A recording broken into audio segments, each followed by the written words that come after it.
is no other than Nadia Cazaubon. Sonia Nadia Cazaubon.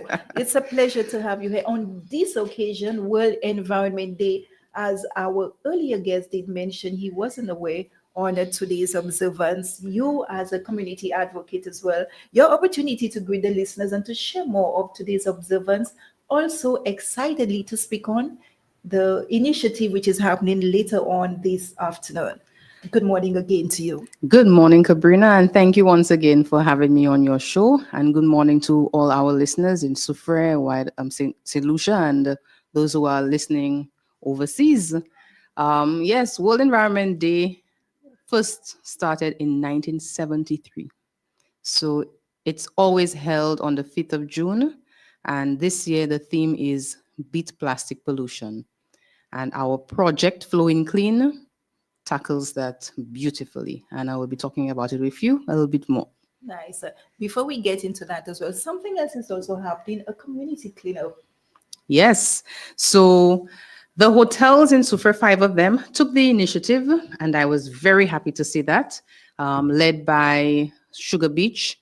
Also, we have Ladera, Hotel Chocolat, and Chasney and Stonefield. They came together, contributed a pot of money towards this project, which has several components. And today, the schools, all the schools in District 8 in Soufrière and Canaries, so Canaries Infant, Canaries Primary, Bouton, Special Ed, Soufrière Infant, Soufrière Primary, Fonse Jacques, and Les Etats are all holding cleanups right now as we speak. I just came from the one at Les Etats and I passed by Soufrière Primary, and the students are picking up and cleaning some of the litter that they contributed to, but other persons from the community as well. Even to that exercise, I'm excited to present that our club members are also part of this initiative. Definitely. I know that the members of the Pito Management Club, the PMA Club, they are also taking part, and I think they were asked to dress in their T-shirts to take part today. Yes, why not? And I think it should start with the youth as well, keeping environment clean, preaching, lessening plastic pollution. I agree. And I would not say just the students, just the children, but the adults have to take their share of the responsibility as well, because it is not only the children who are littering, and the bulk of the littering is coming from adults, believe it or not. So we want to ensure that we address and speak to all levels of society, from the infant school, the preschool students, all the way up to the elderly. So we are tackling it as holistically, we are doing it as a community, and everybody has to be involved. And we were also advocating that it should be a continuation. Let today be that stepping stone. Definitely. So we want to launch today. We chose World Environment Day for the launch for that very reason. Our project is aimed at restoring the Soufrière River. We have lost the use of our river. Historically, our grandparents or even some of our parents would tell you stories about bathing in the Soufrière River or bathing in other rivers around St. Lucia. I know my parents, they used to go down to the Soufrière River for them to wash with my grandmother. They had a basket that they maintained. And when I was a child, we were forbidden from going in the Soufrière River. In fact, I got beaten for bathing in the Soufrière River, actually, because we went playing looking for crayfish in the river and I lost my shoe. So for us, growing up since the 80s, we could not enter the river because we were being told that the river is dirty. And rightfully so, for a reason. The reason was that we had a bilharzia scare. So St. Lucia's rivers had the bilharzia parasite that was infecting people and causing persons to have big legs or big feet, because the bilharzia worm would block your limb system and cause fluid buildup. So persons will remember people who had like one foot that was extremely large. That's because that they were walking in the river or they were bathing in the river and they got an infection. So we have since cut back, and I think there's been no new infections of bilharzia in St. Lucia. We are going to see if there's still that worm in the river, but we want to do more than that. So since the worm was discovered, the message went out to protect St. Lucians to stay out of the river. And the messaging that went out was that the river was dirty. Since the 60s and the 70s, the messaging was that the river was dirty, to get people out of the river. And because of that, St. Lucians decided, if the river is dirty, I can continue dirtying it. And we have recognized that the water quality in the river has gone down significantly since then. The river now, instead of being used as a water resource for us to use it for bathing, for recreation, for catching fish, for sending our logs down. We used to use the river to send gourmet trees down to the river for them to make canoes out of it. We have lost that. So persons are now using it as a dumping ground. We have this bad mentality in St. Lucia that if you dump something in the river, it will end up in the sea. And once it's in the sea, out of sight, out of mind. That's not true. That is not true at all. It comes back to bite us because in polluting the river, we are sending bacteria and solid waste and chemicals down to the sea where we recreate, where fish consume, and it goes back into our bodies. So we need to stop that cycle. We need to stop it from the source, and the source is us. So we are tackling through this project all the streams of waste that are entering the river, from the solid waste, the plastics. World Environment Day this year is focused on plastic pollution. We are major contributors of plastic pollution. In St. Lucia, we drop our plastic bottles any and everywhere. On the road, it ends up in the gutter, then it goes on into the river, and it ends up in the sea. We want to stop that from the source, which is us humans. We also want to target the solid waste that people dump other than the plastic bottles. We have persons who figure that they will not wait until the collection days for bulk waste. We have a bulk waste collection service in St. Lucia once a month. Every community has their day that we have bulk collection waste in St. Lucia. They don't wait for that day. They put their bulk waste out anytime. So a fridge goes bad today, they put it out today. They don't decide, okay, let me store it in my yard for a while until the time comes for me to put it out. No, they take it and they dump it wherever they want to. They might put it by the side of the road, somebody pushes it into the river. Or I have taken pictures of mattresses, couches, toilet bowls, you name it, refrigerators, washing machines in the sofa. Why? That is something that somebody is doing maybe unconsciously or maliciously. It needs to stop. And for it to stop, we have to hold ourselves responsible. We have to hold our relatives and our neighbors and our friends responsible. So for one of the strategies we decided to work on to use is to get persons to adopt the section of the river where they live or where they work.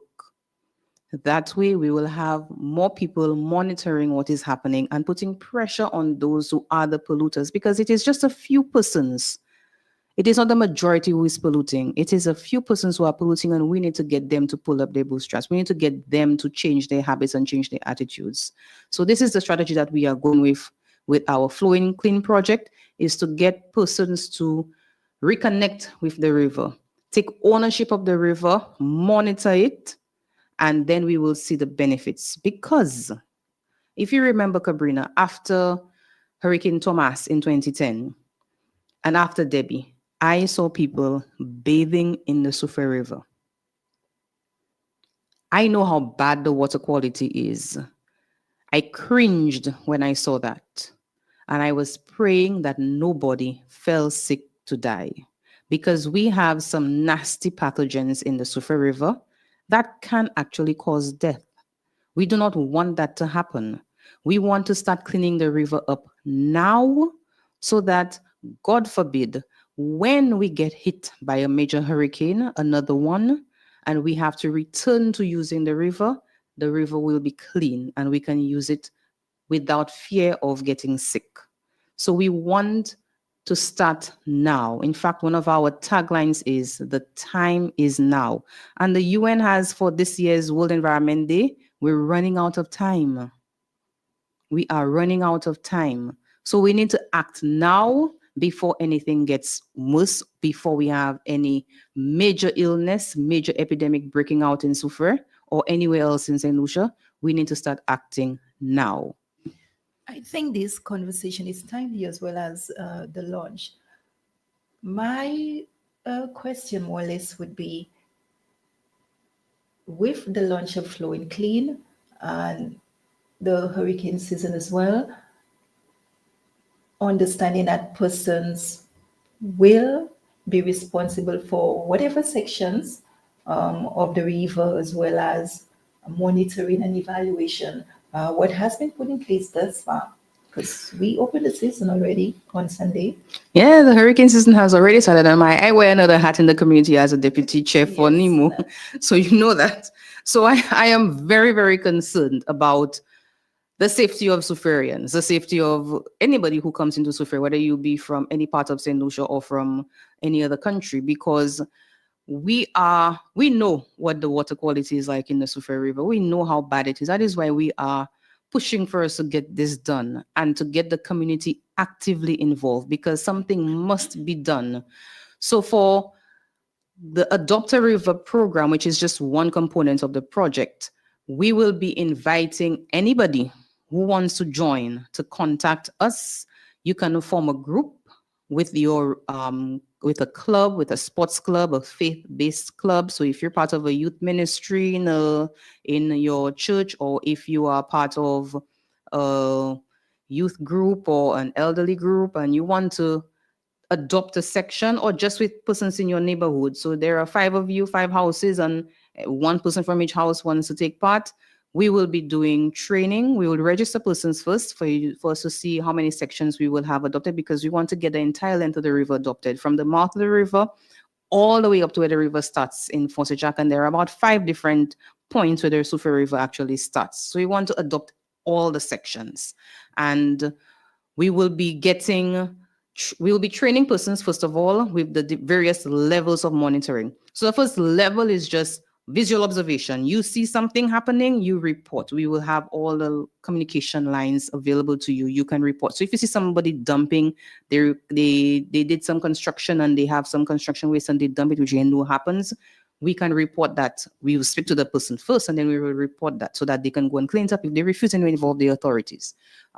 If you see the water colored, looking discolored, maybe somebody dropped some oil or some chemical in the river, we can try and track it and follow it right away as soon as it happens, instead of letting it flow down and then we're not sure where the source is from.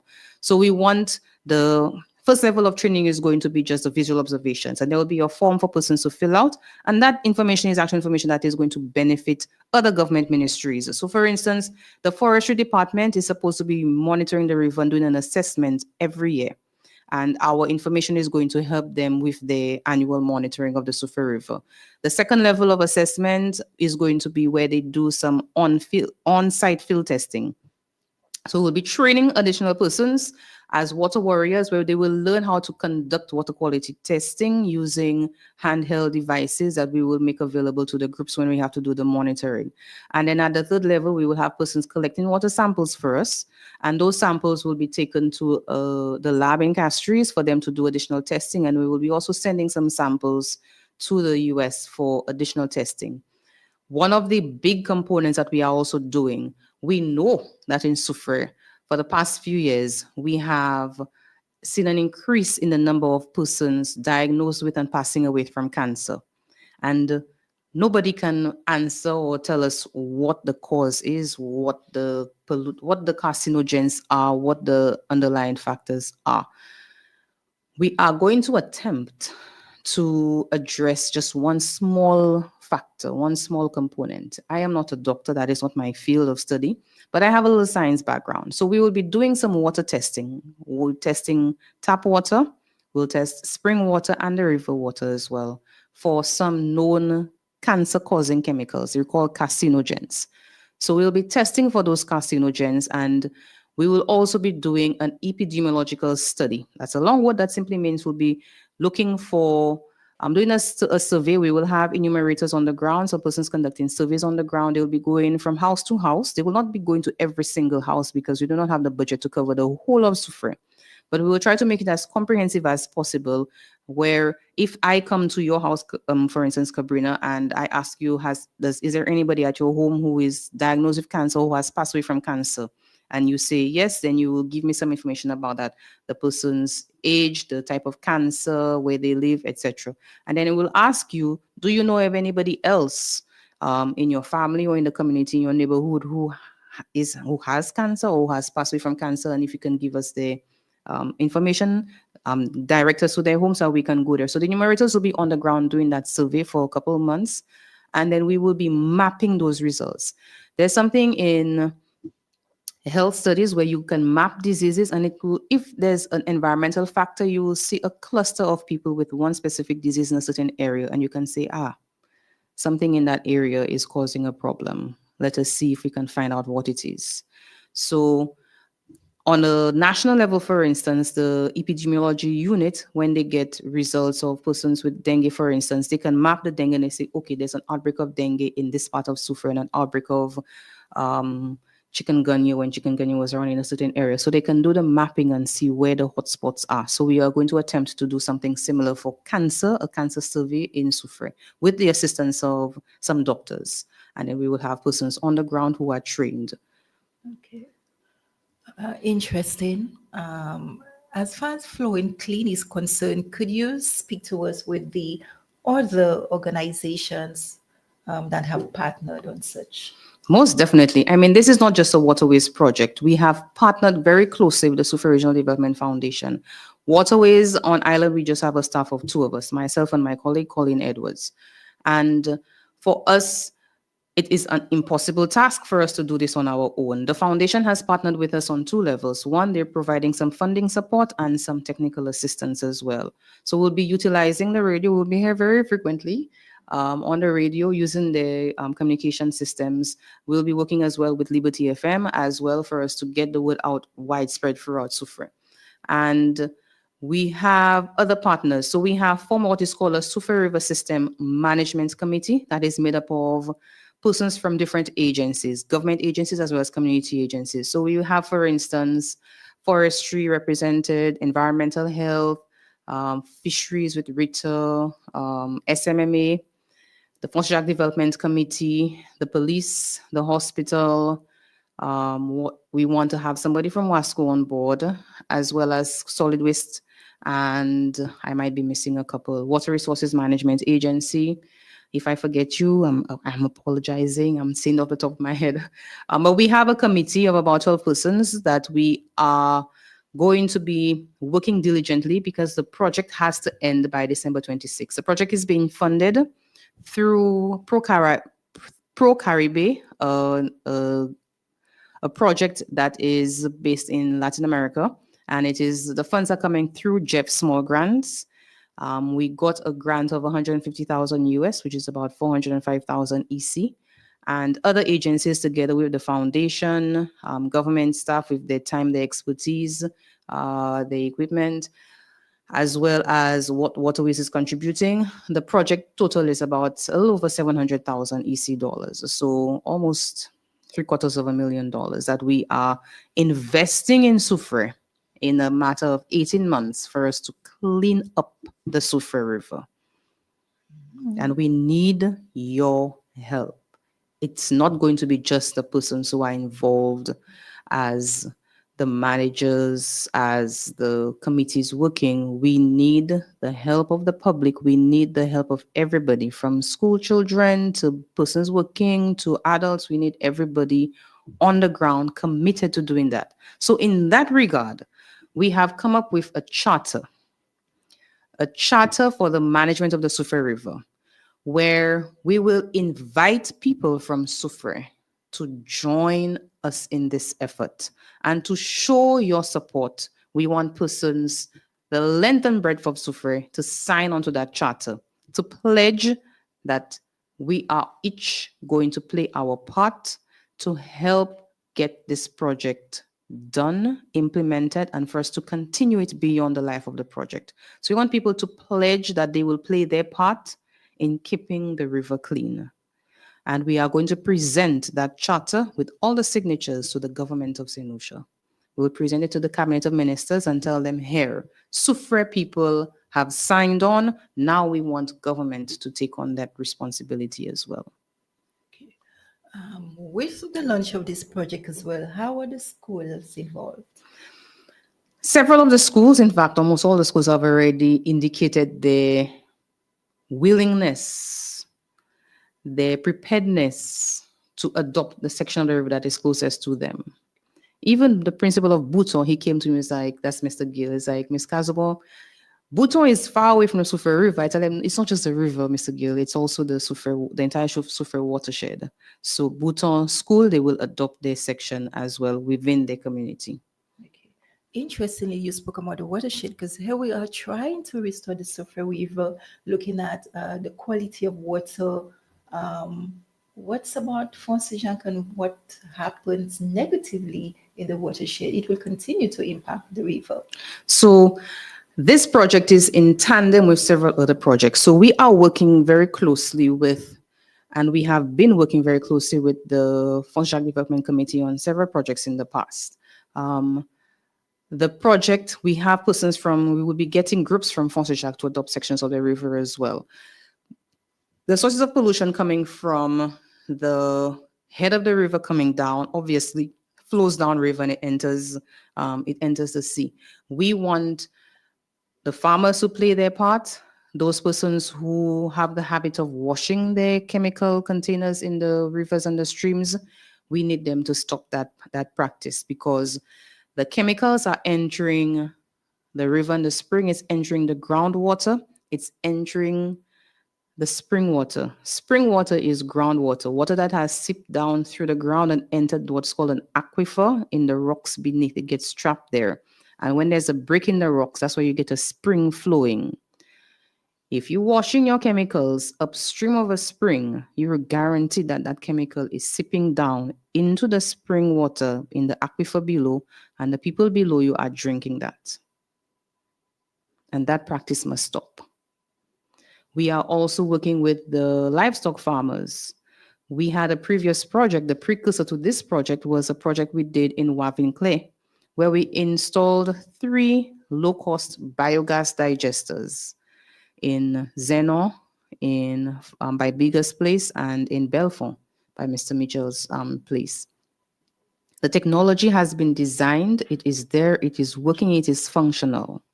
So by Bigger Space, for instance, before, persons in the area used to complain about the smell of pig waste. And just 2 days ago, I was speaking to somebody and he told me, yes, Bigger used to have pigs. I told him, used to, Bigger still has pigs. But I was there and I'm not taking any smell. I said, exactly. The digester is working. The pens are being cleaned regularly. The waste is going into the biogas digester. And what is coming out of the digester, an effluent that is very rich as a fertilizer, very rich in nutrients, is being sold. So they're making money off of the pig waste. So the pig waste doesn't enter the river anymore.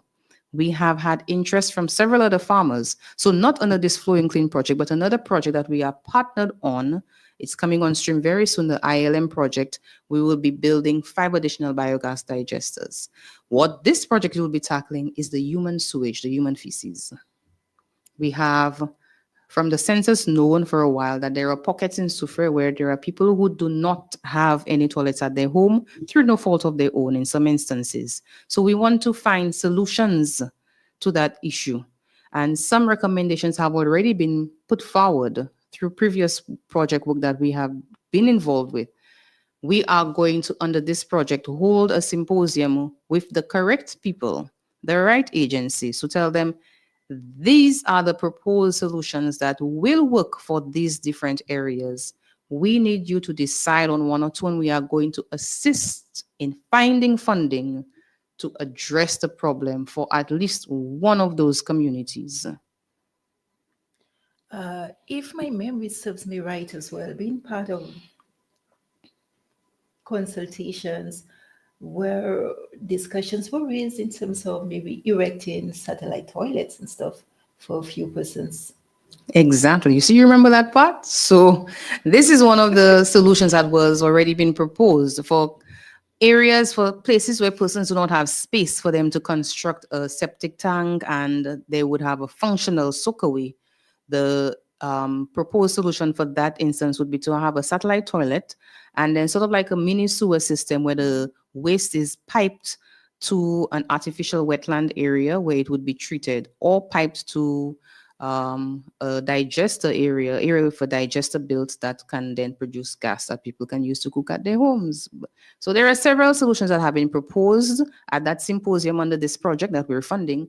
It is going to bring all the stakeholders together to identify which one that they want to work with, and we will help find funding to get that done because we know that we have a problem in different parts of our community.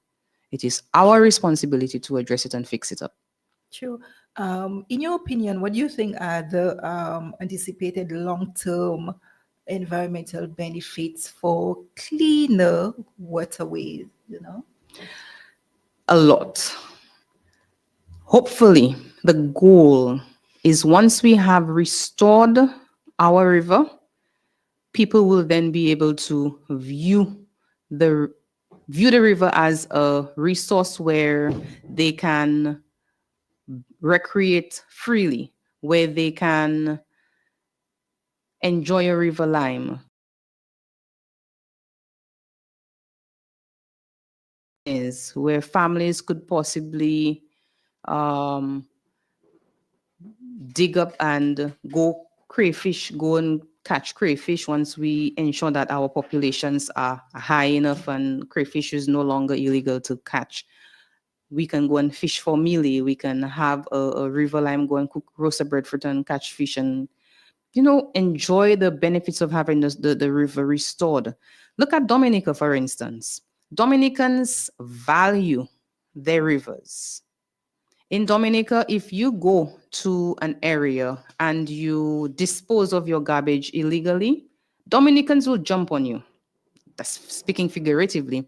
Dominicans would turn around and tell you, Miss, pick up your garbage if you throw something there. So we are working towards that long term goal where people value the river enough and the river water quality has been restored so that we would say, okay, the water quality has met recreational standards. Persons can now freely recreate in the Sufa River. My grandmother told me a story of when she was a young woman. So I would say maybe in the 40s or 20, 30s, that thereabouts. Behind the Sufa Hospital, the river was so deep, there was a bassin right there that people from town would go on the wall and dive into the bassin. Can you imagine that?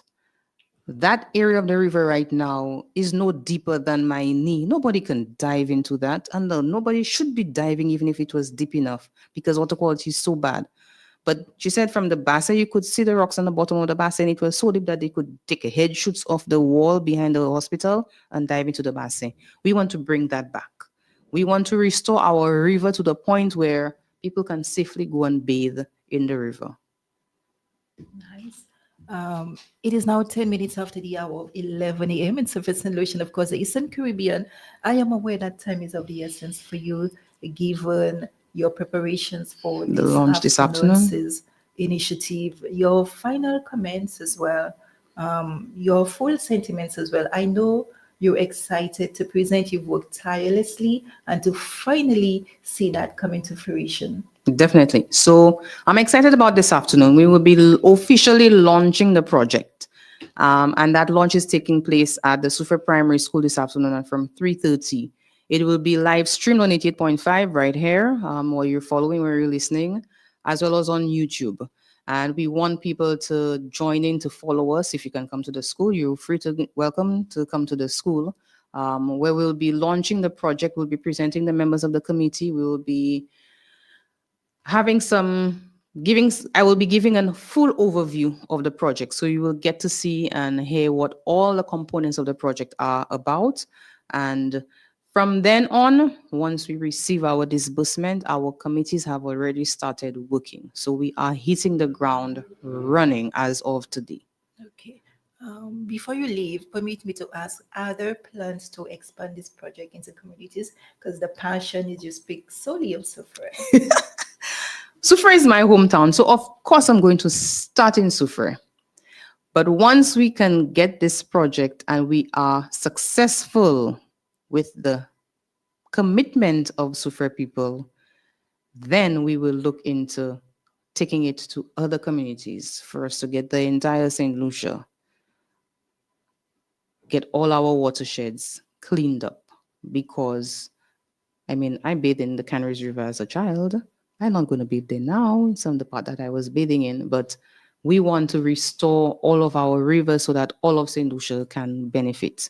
Um, but yeah, it's to get the commitment of the people, and to get their commitment, first we want to start with them pledging. So we want them to sign on to the charter, and the charter will be placed at various points in Soufrière. So of course, at the foundation, since the foundation is one of our main partners, our co-funder and our implementation partner, we will have it at the town council office. We will have it at the district representative office, as well as Mr. Stanislas's office. We will have it because we have gotten in the project endorsed by. This is not a political. We do not want this to be politicized in any way whatsoever. So we've already met with Mr. Stanislas and pitched the project to him, explained to him what is happening, and he has full. Even before I finish, he's like, "Sonia, you have my full support." Because when he was a district representative, we were doing the project in Wavin Clay.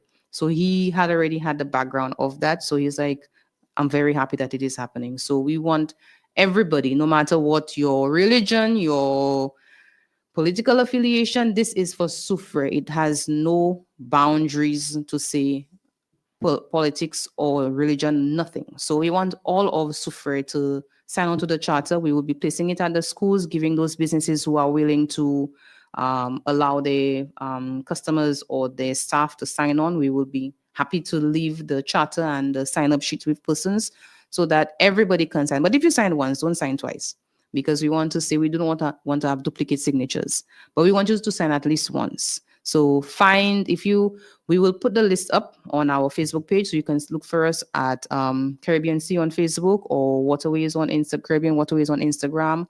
Our website is www.mywaterways.org. We will also be utilizing the foundation's social media pages, their Facebook as well as their website. We will also have a virtual sign-up option for persons who live overseas and want to sign up, so that you can sign as well. And we're also welcoming other persons from other parts of St. Lucia to sign up. So we will be posting that. We will have the charter is in a draft form right now. We will be sending it out for persons to read, to review, to make comments. You'll be able to respond to me and tell me what you like, what you don't like, what you think we can add, or if we can change the wording of something. And after these 2 weeks, we will have the charter in those same places for persons to then come and sign. So we have a public review for the first 2 weeks after the launch today. We'll be launching the draft today, and then we will be placing the charter.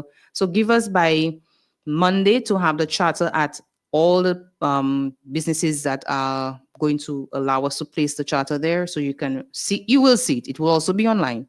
You will see it, you will be able to read it and send me comments, and we will take in those comments, make the changes, and from then 2 weeks afterwards, we will have the final charter presented and for persons to start signing.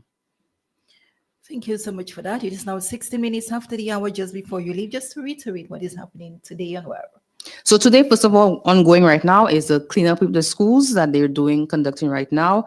But this afternoon at 3:30, we will be launching the Flowing Clean project at the Soufrière Primary School from 3:30. So join us online or join us in person if you can. Thank you so much.